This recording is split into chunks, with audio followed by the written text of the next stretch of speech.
भगवान परशुराम ने केवल ब्राह्मण बालकों को ही धनुर्विद्या सिखाने की प्रतिज्ञा की हुई थी। कर्ण ने ब्राह्मण का वेश बनाकर परशुराम से धनुर्विद्या सीखनी आरंभ कर दी। परशुराम जितना बताते कर्ण उसका अभ्यास पूर्ण लगन व अध्यवसाय के साथ करता था।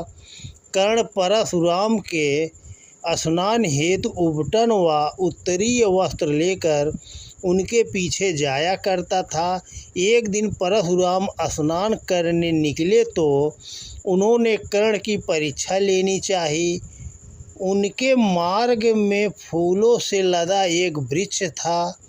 उन्होंने एक ही बाग से उस वृक्ष के सभी फूलों को आधा आधा काटकर पृथ्वी को पाट दिया और आगे बढ़ गए। कर्ण पीछे से आते हुए जब वहां पहुंचा तो उसने अपने गुरुदेव की विद्या की प्रशंसा उन्हीं के समान करने का निश्चय किया, परंतु उसके हाथ में उबटन का कटोरा था और कटोरा जमीन पर नहीं रखा जा सकता था। ऐसे में वह बाण कैसे चलाए?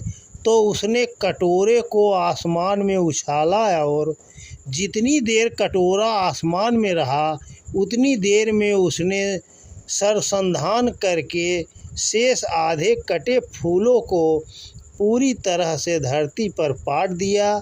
लौटने पर परशुराम ने यह दृश्य देखा तो अपने शिष्य के कौशल पर अत्यंत प्रसन्न हुए। उस दिन मध्याह्न में वे कर्ण की जंघा पर सिर रखकर सो रहे थे कि एक कीट जमीन से आ निकला और कर्ण की जांघ पर जा बैठा।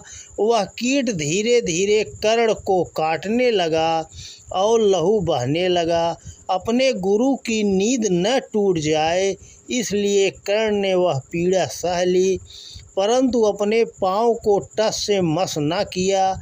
जब परशुराम की नींद टूटी तो उन्हें कर्ण की जंघा से बहता रक्त देखकर शंका हुई कि कर्ण ब्राह्मण पुत्र नहीं है।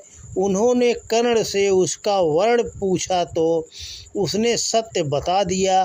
परशुराम को क्रोध आया, परंतु साथ ही कर्ण के सेवा भाव पर प्रसन्नता भी हुई। उन्होंने अपने तर्कस से 3 बाण कर्ण को देते हुए कहा, ये 3 अमोघ बाण है, इन्हें जिस पर चला दोगे उसका बचना असंभव है, परंतु तुमने असत्य बोलकर मेरी प्रतिज्ञा भंग की है, इसलिए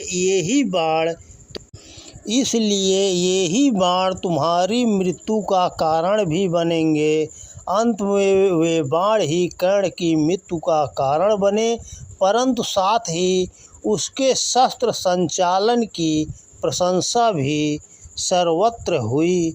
दोस्तों नमस्कार, जय हिंद, जय भारत, जय श्री राम।